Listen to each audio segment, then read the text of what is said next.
Hello everyone, welcome back once again to my YouTube channel. और दो word बच्चों को अक्सर परेशान करता है, सरफेस एरिया एंड वॉल्यूम। जब ये दोनों वर्ड बच्चे सुनते हैं तो दोनों बच्चे ये वर्ड सुन करके कंफ्यूज हो जाते हैं कि ये सरफेस एरिया का क्या मतलब होता है, क्या सेंस बनता है। तो आज इस वीडियो में हम देखने वाले हैं सरफेस एरिया एंड उसके वॉल्यूम के कंसेप्ट्स। मैं जो बताऊंगा आपको पूरे डायग्राम्स के थ्रू, पूरे पिक्चर्स के थ्रू, जो मैं बोर्ड पे भी ड्रॉ करूंगा और 3D पिक्चर्स के थ्रू भी मैं आपको हेल्प करूंगा अंडरस्टैंड करने में कंसेप्ट्स को कि क्या आपका सरफेस एरिया होता है, क्या वॉल्यूम होता है, क्या लेटरल सरफेस एरिया होता है, क्या डिफरेंस है दोनों में, लेटरल और कर्व्ड सरफेस एरिया में, किसे हम वॉल्यूम कहेंगे, किसे हम एरिया कहते हैं। तो इन सब बातों के लिए इस वीडियो को लाइक शेयर सब्सक्राइब करें और चैनल को फॉलो करते रहें कंटिन्यूअसली। जो बच्चे क्लास 8 में पढ़ रहे हैं उनमें भी ये टॉपिक है, जो बच्चे क्लास 9th में हैं उनमें भी ये टॉपिक है, और जो बच्चे क्लास 10th के बोर्ड दे रहे हैं उनके लिए भी ये सेम टॉपिक है। तो आप बातों को ध्यान से सुने। जो बच्चे पहली बार सरफेस एरिया एंड वॉल्यूम के बारे में सुन रहे हैं तो वो तो जरूर देखें। जिन्होंने पहले से सुन रखा है उनके लिए ये माइंड ब्लोइंग वीडियो है। पूछोगे कैसे, तो वो ऐसे कि आपके लिए एक नए तरीके से मैं चीजों कर आपके सामने पेश करूंगा। आप गए पढ़ने के लिए, आपने क्वेश्चंस देखा, टीचर ने आप गाइड किया, फॉर्मूला बताया और आप क्वेश्चंस को करते चले गए। लेकिन कभी आपने क्या सोचा है कि हम सरफेस एरिया कैसे पहचानेंगे किसी चीज का? अगर क्वेश्चन का हेरफेर कर दिया जाए, रियल लाइफ में उसका क्या एप्लीकेशंस है, उसके कैसे अप्लाई किया जाता है। अगर मैं बात करूं आपका कर्व्ड सरफेस एरिया या मैं बात करूं लेटरल सरफेस एरिया, क्या आपको मालूम है कि दोनों में डिफरेंस क्या है? नहीं। अगर किसी से बच्चे से पूछ दिया जाए कि क्या आपको ये मालूम, नहीं मालूम। क्या आपको ये पता है, नहीं पता है। कारण क्या है? हमने तरीका सीखा है, हमेशा क्वेश्चन पढ़ा, डिटेल देखा, फॉर्मूला देखा, एग्जांपल्स देखे कैसे बने हैं, प्रैक्टिस किया और बनाना शुरू कर दिया। डाउट हुआ, टीचर से क्वेश्चन डिस्कस किया, खत्म। हमने कभी उसके पीछे जानने का लॉजिक कोशिश नहीं किया, और अगर लॉजिक नहीं है तो मैथ्स नहीं है। सीबीएसई भी, एनसीईआरटी भी कंप्लीटली यही फोकस करता है कि बच्चों का लॉजिकल डेवलपमेंट हो। और लॉजिकल डेवलपमेंट इतना ज्यादा नेसेसरी होता है कि आने वाले टाइम में सिर्फ लॉजिक्स की ही बात की जाएंगी। क्वेश्चंस तो कोई भी बना सकता है, क्वेश्चन किसी को भी दो, वो 2 4 5 बार बनाने के बाद उसे आइडिया हो जाएगी, अच्छा ये क्वेश्चन को ऐसे पढ़ के ऐसे ऐसे सॉल्व करना है। लेकिन अगर लॉजिक पूछा जाए कि ये किस लॉजिक से बना है, क्यों ये हुआ, क्यों ऐसे हुआ, आप वहीं फंस जाएंगे। तो लॉजिक के लिए इस वीडियो के साथ बने रहें, इस चैनल को फॉलो करते रहें। अब आते हैं, हम एक एक करके एक एक डिटेल में पढ़ेंगे। तो आज क्या पढ़ने वाले हैं वो मैं पहले आपको बता देता हूं। आज हम लोग सरफेस एरिया एंड वॉल्यूम कि आपका सरफेस एरिया क्या होता है और वॉल्यूम क्या होता है, पहले इन दोनों के बारे में हम समझते हैं, फिर इसके बाद एक एक करके इनके अंदर में डिटेलिंग करते हुए चलेंगे। सबसे पहले हम बात करते हैं सरफेस एरिया। सरफेस एरिया का क्या मतलब होता है? ये जो है आपका डील करता है एक्सटर्नल, किससे डील करता है? एक्सटर्नल से। एक्सटर्नल मतलब बाहर से, ठीक है। ये बाहरी चीजों से डील करता है। जैसे कि एक मान लीजिए एक बॉक्स है आपका, ठीक है, और आपने क्या किया, गिफ्ट शॉप पे गए और आपके दोस्त का बर्थडे था। जस्ट इमेजिन इट, आप दोस्त का बर्थडे था आपका, आप शॉप पे गए अपने दोस्त के लिए गिफ्ट लेने के लिए। जब आपने गिफ्ट लिया तो बोला कि इसे पैक कर दीजिए। तो आपने देखा होगा कि दुकानदार ने क्या किया होगा। सपोज करो कि ये आपका डस्टर ही एक वो गिफ्ट है, तो इसको क्या करेगा दुकानदार, पहले यहां से पेपर, फिर इधर से, फिर इस साइड से, फिर इस साइड से, फिर इस साइड से और फिर इस साइड से पैक करके और आपको टेप लगा करके दे देगा। तो जब गिफ्ट पैकर ने गिफ्ट पैक कर रहा था तो क्या आपने नोटिस किया कि वो किस चीज का इस्तेमाल कर रहा था? नहीं किया होगा। उसका इस्तेमाल वो सरफेस एरिया का इस्तेमाल कर रहा था। लेकिन उसने क्या इंची टेप लेकर नापा? नहीं, क्योंकि उसे एक आइडिया है, तो उसकी बात हम नहीं करेंगे कि कैसे लिया, कैसे काटा, क्या किया, उसकी अलग चीज है। लेकिन जब हम बात करते हैं कि इस गिफ्ट को रैप करना हो, इस गिफ्ट के आउटर पोर्शन को कवर करना हो कंप्लीटली, तब हम जिक्र करते हैं सरफेस एरिया का। तो सरफेस एरिया याद रखिएगा आज से कि 3D इमेज में आपका सरफेस एरिया को एक्सटर्नल बाउंड्रीज या जो एक्सटर्नल आपके फेस होते हैं, एक्सटर्नल फेस, एक्सटर्नल फेस को जो कवर करने के लिए जो एरिया इस्तेमाल किया जाता है उसको कहा जाता है आपका सरफेस एरिया। वॉल्यूम क्या होता है, ये इंटरनल बात करता है, इंटरनल स्पेस के बारे में बात करता है। इंटरनल स्पेस का मतलब हो गया अंदरूनी। जैसे कि एक ये क्यूबॉइडिकल आपका एक डायग्राम आप देखोगे तो इस बॉक्स के अंदर कितनी चीजें रखी जा सकती हैं। जैसे कि सपोज करो कि उस गिफ्ट बॉक्स के अंदर कितने गिफ्ट के आइटम रखे जा सकते हैं। हो सकता है एक साइड चॉकलेट रखा, एक साइड कुछ रखा, एक साइड कुछ रखा, एक साइड कुछ रखा आपने। यह सबसे बेस्ट एक एग्जांपल है आपका कैडबरी का। ये मिठाई के डब्बे ले लो आप, मिठाई का डब्बा ले लिया आपने, चारों तरफ से क्या किया, पहले उसमें मिठाई रखा, 4-5 तरीके के आपने मिठाई रखवाया अपने दोस्तों के लिए, ठीक है, काजू कतली, ये लड्डू, ये बर्फी, ये छेना, ये गुलाब जामुन, सारे मिठाई रखवा दी उसमें। अब रखने के बाद क्या किया, उसको ढक कैप लगाया, उसका जो भी ढक्कन है उसका कवर किया, फिर बोले मिठाई वाले भैया को, भैया इसको पैक कर दिए, उसने लिया पैक कर दिया। तो देखो आपके सामने ही वॉल्यूम भी आ गया और सरफेस एरिया भी आ गया। यही है लॉजिक, यही है कंसेप्ट। ये सोचो, इसको ब्रॉडर बनाओ, यही कहता है आपको मैथ्स कि ब्रॉडर सोचो, विस्तार में सोचो, एनालाइज करो आपके रियल लाइफ में ये सारी इंसिडेंट्स कहां कहां हो रही हैं। देखो आपके सामने हो चुका है। आज के बाद कभी भी कहीं शॉप पे जाना, कोई भी सामान लेना, तो वहां देखना और उस पिक्चर को मेमोराइज करना। अच्छा, ये सरफेस एरिया के बारे में कर रहा है और ये अंदर में जो स्पेस है, उसके अंदर में जो जगह है मिठाई रखने का, that is the volume here.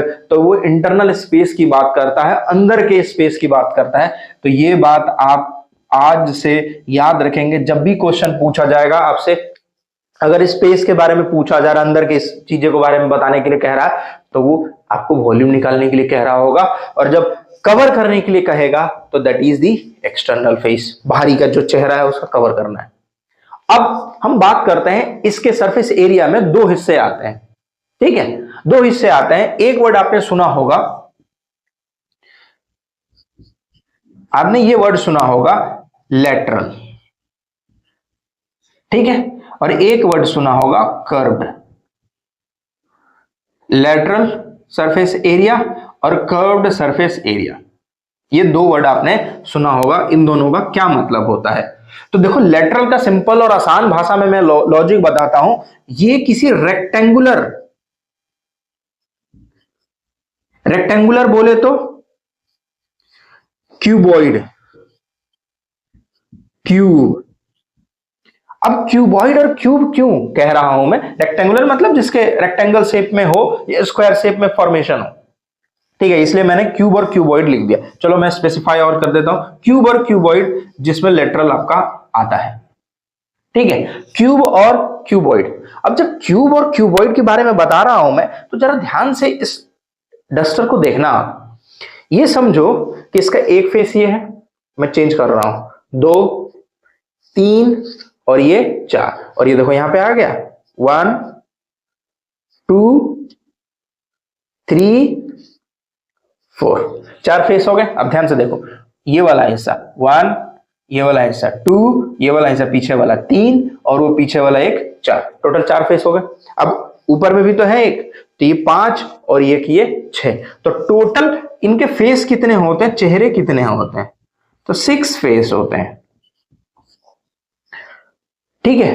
तो अब जब 6 फेस होते हैं, तो जरा एक बात बताओ मुझे आप, कि जब 6 फेस होंगे तो क्या करोगे, मुझे एरिया निकालना है। लेकिन लेटरल्स में एक वर्ड ऐड कर देता है, लेटरल में बोलता है कि आपको all side but not top and bottom, ठीक है। बोलता है कि सभी साइड, जो भी साइड है उसके सभी साइड, 6 के 6 साइड बताया मैंने अभी, 6 फेस होते हैं, तो 6 के side, but not the top and bottom. तो कर्व सरफेस एरिया में बोलता है कि टॉप को नहीं लेना है और बॉटम को नहीं लेना है। तो टोटल कितने हो गए, जरा काउंट करते हैं, 1, 2, 3 एंड 4। तो टोटल फेस कितने हो गए? तो टोटल आपके फेस हो गए इसमें लेटरल में 4 फेस हो गए। याद रखिएगा ध्यान से, ये जो 6 फेस हैं ये टोटल फेस है आपके, टोटल है, तो ये टोटल फेस है आपका। टोटल 6 चेहरे होते हैं क्यूबॉइड के। और जो 6 चेहरे होते हैं तो उसमें से भी लेटरल में हम कितने लेते हैं, तो लेटरल में सिर्फ 4 लेते हैं। क्यों 4 लेते हैं, क्योंकि कहता है लेटरल में कि टॉप का नहीं होना चाहिए और बॉटम का नहीं होना चाहिए उसमें एरिया। ठीक है, अब जब टॉप और बॉटम का नहीं होना चाहिए तो सर इसका फॉर्मूला क्या बनेगा, तो देखो इसका फॉर्मूला मैं बता रहा हूं आपको। अगर मैं बात करूं इसका क्यूबॉइड का, ठीक है, तो मैं अगर बात करूं क्यूबॉइड का तो मैं सिर्फ ये सामने वाला फेस लूंगा, तो लेंथ इंटू ब्रेथ हो गया ये, ठीक है। इस वाले को लूंगा तो जरा ध्यान से देखो, ये लेंथ हो गया, ये आपका ब्रेथ हो गया और ये हाइट हो गया। तो मैं साइड वाला लूंगा तो ये तो ब्रेथ हो गई, ये ब्रेथ और ये हाइट हो गया, तो ब्रेथ इंटू हाइट, एरिया ऐसे ही निकालते हैं हम लोग। फिर पीछे में जाएंगे तो ये लेंथ हो गया और आपका ये पीछे वाला ये लेंथ हो गया और ये आपका हाइट हो गया, तो लेंथ इंटू हाइट, ठीक है। फिर हम लोग इधर आ जाते हैं तो ये आपका ब्रेथ है और हाइट है, तो बी इंटू एच। तो देखो एल बी कितनी बार है, एल बी मिला क्या आपको, ओहो गलती हो गया सर, यहाँ पे क्या गलती हो गया, देखो मैंने कहा इसकी एरिया निकालते हैं, तो जरा ध्यान से देखो, इसका एरिया के लिए ये लेंथ ये है और ये हाइट है ना, तो मैंने क्या लिखा था ब्रेथ, तो ये गलती नहीं करनी है, बिल्कुल नहीं करनी है, क्योंकि कर्व सरफेस एरिया में ऊपर और नीचे नहीं आता, और नीचे का मतलब होता है लेंथ इनटू ब्रेथ। याद रखना हमेशा, ये वाला जो हिस्सा है ना, ये वाला, ये नीचे वाला है, तो लेंथ और ब्रेथ को मल्टीप्लाई करेंगे तो ये आएगा, ऊपर वाले में जब जाओगे तो ये आपका लेंथ हो जाएगा और ये ब्रेथ हो जाएगा, तो ये लेंथ और ब्रेथ, तो लेंथ और ब्रेथ को नहीं लेना है, लेंथ और ब्रेथ कर्व सरफेस एरिया में नहीं आता है। अब बोलोगे सर ये क्या आपने बता दिया मुझे हमें, देखो तो 2 बार लेंथ हो गया, लेंथ तो 2 लेंथ और ब्रेथ हाइट वाला 2 बार है तो 2BH, दोनों में से 2 कॉमन ले लो, LH प्लस BH। जिस लॉजिक की मैं बात कर रहा था मैं आपसे, वो देखो मैंने आपको यहां पे लेटरल सरफेस एरिया, अगर विजिबल नहीं हो रहा है तो मैं आपको यहां लिख दे रहा हूं ऊपर में, जो होता है आपका लेटरल सरफेस एरिया जो होता है क्यूबॉइड का होता है 2 इंटू लेंथ प्लस हाइट और ब्रेथ प्लस हाइट। यही कंसेप्ट के बारे में मैं बात कर रहा था आपसे कि लॉजिक ये आया कहां से, एक्चुअली 2 बार कैसे आया, ये 2 बार कैसे आया, तो मैंने बता दिया ना, लेंथ और ब्रेथ और हाइट, क्योंकि ये हुए हैं और हमें बेस को नहीं लेना है, यानी जमीन नहीं लेना है, लेंथ और ब्रेथ नहीं लेना है और ऊपर का लेंथ और ब्रेथ नहीं लेना है। क्योंकि देखो जरा अपने रूम में बैठे हुए हो, जिस रूम में, उसी रूम को इमेजिन करो, ठीक है। अब जब उस रूम को इमेजिन करोगे तो देखोगे तो जो जमीन होता है वो लेंथ और ब्रेथ हम हमेशा कंसिडर करते हैं, और जो नीचे से ऊपर हाइट जाती है तो उसे हम हाइट कहते हैं। तो नीचे से ऊपर जा रही है, अच्छा सर ये हाइट हो गया, ये हो गया, तो जब आप इमेजिन करो इसको बात को और यहाँ पे फिगर आउट करो, और ऊपर का अच्छा लेंथ और ब्रेथ तो ऊपर का भी सेम होगा, नीचे का भी, तभी तो छत इक्वल होते हैं। पता चला छत इतना बड़ा हो गया, नीचे का जगह छोटा है, ठीक है। तो ये लॉजिक लगाइए, कंसेप्ट को समझिए और ध्यान से एकदम बिल्कुल बात को सुनिए। अगर आपने गड़बड़ कर दिया कहीं सुनने उनने में, पीछे जाइए, वापस से सुनते हुए आइए, ज्यादा नहीं 2 4 5 मिनट लगेंगे वापस से सुनने में, लेकिन सुन लिया तो आने वाले समय में आपको कभी भी समस्या नहीं आएगी, ये मेरा दावा है आपसे।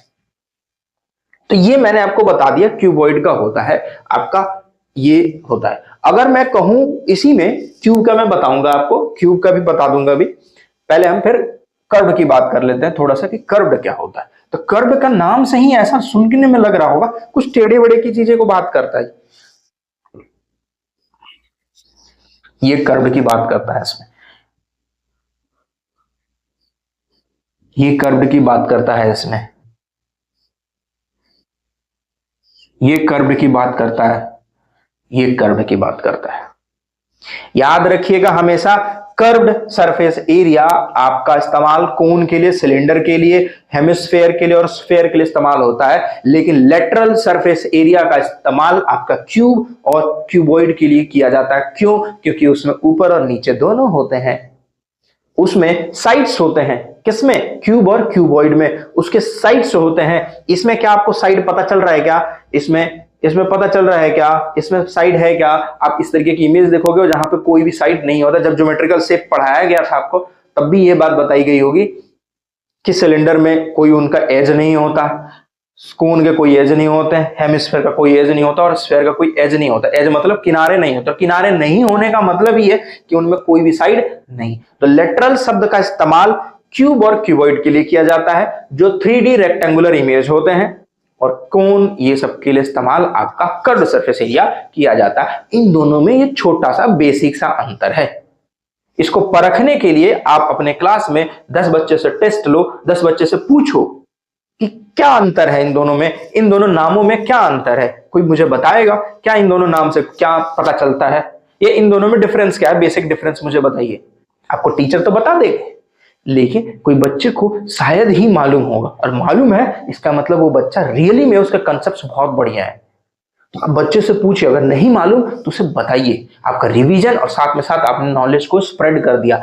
तो हमेशा ज्ञान को बांटो, बचा के रखोगे, दीमक लग जाएगा तो मत लगाओ दीमक, बांटो, दोस्तों को बताओ, सिखाओ। अपने कॉम्पिटिटर को जब सिखाओगे ना तभी मजा आता है सीखने में भी और सिखाने में भी, क्योंकि जब हम किसी को कुछ सिखाते हैं ना हमें अपने आप पर कॉन्फिडेंस और प्राउड फील होता है। जैसे मैं आपको कुछ सिखा पाता हूं तो मुझे प्राउड फील होता है कि वाह मैंने कर दिया। तो ये फीलिंग आप हमेशा अपने अंदर जिंदा रखिए, अपने दोस्तों को सिखाइए, बताइए और आगे भी बढ़ते रहे। ठीक है, अब मैं जरा सा वॉल्यूम की तो बात हो गई हमारी, वॉल्यूम का हम जब टॉपिक आएगा फिर इसमें आगे हम लोग देखेंगे। अब मैं फिर थोड़ा सा आपसे बात करता हूं क्यूब के बारे में। तो क्यूब में क्या होते हैं, इसके सभी साइड्स क्या होते हैं, इक्वल होते हैं, ऑल साइड्स आर सेम। तो जरा मुझे एक बात बताओ, जब सब चीज सेम होता है, इसके साइड सेम होते हैं, तो इसमें क्या लेंथ अलग, क्या ब्रेथ अलग, हाइट अलग होगा? नहीं होगा, इसमें सब सेम होंगे। तो हम ए मान लेते हैं फिलहाल के लिए, ए ये हो गया, ए ये हो गया, तो ये लेंथ हो गया, ये ब्रेथ हो गया, ये हाइट हो गया। अब जरा आओ लॉजिक पे, क्यूबॉइड का भी हमने जो निकाला, क्या निकाला, लेटरल सरफेस एरिया हमने, तो 2 इंटू लेंथ प्लस हाइट और ब्रेथ और हाइट, तो इसमें सब तो सेम है। तो चलो 2 लेंथ के जगह पर हम क्या लिखेंगे, a इंटू ए, फिर a इंटू ए लिख लिया हमने। लॉजिक यही है ना कि लेंथ a है हमारा, हाइट भी हमारा a है, ब्रेथ भी a है, सब चीज a है, a और a हो गया, मल्टीप्लाई है, डॉट लगा है मतलब, यानी ये a स्क्वायर हो गया और ये हो गया आपका a स्क्वायर। ठीक है, अब जरा दोनों को जोड़े तो 2 हो गया, 2 इंटू 2 a स्क्वायर, यानी ये आ गया 4a स्क्वायर। अब जरा लॉजिक देखो इसके पीछे का, हमने क्या बोला था कि अगर कोई स्पेस, कोई जगह आपका, हमें उसका लेटरल बताना हो तो लेटरल का मतलब हो गया ऊपर और नीचे छोड़ देंगे। तो टोटल क्यूब में कितने फेस होते हैं, तो क्यूब के सर, क्यूब हो या क्यूबॉइड हो, उसके 6 फेस होते हैं। ठीक, टोटल 6 फेस हो गए। अब मैं कहता हूं लेटरल बताओ मुझे, या एरिया ऑफ 4 वॉल बताओ। एक वर्ड फिर यहां ऐड होता है, एरिया ऑफ 4 वॉल। तो 4 वॉल का यह मतलब हो गया आपसे लेटरल के बारे में पूछा जा रहा, लेटरल का बताना है आपको। लेटरल का मतलब हो गया ऊपर और नीचे छोड़ दो, तो हमने 6 फेस लिया, ऊपर छोड़ दिया, नीचे छोड़ दिया, तो 4 ही बचे ना, 4a स्क्वायर। तो क्लियर, उम्मीद करता हूं आपको ये बात, सारी चीजें समझ में आई होंगी। अगले वीडियो में हम इससे रिलेटेड क्वेश्चंस करेंगे, और वो क्वेश्चन इसी के तरीके से लॉजिकल और बिल्कुल आपके दिमाग को झकझोर देने वाले सारे कंसेप्ट्स होंगे, जिससे आपकी जो नॉलेज है वो एनहेंस होगी। मिलते हैं अगले वीडियो में। इसी कंसेप्ट्स को सीखने के लिए बने रहे हमारे साथ। तब तक आप अपना, अपने रिश्तेदार का, अपने पड़ोसियों का और अपने माता पिता का और अपने देश का ख्याल रखें। जय हिंद।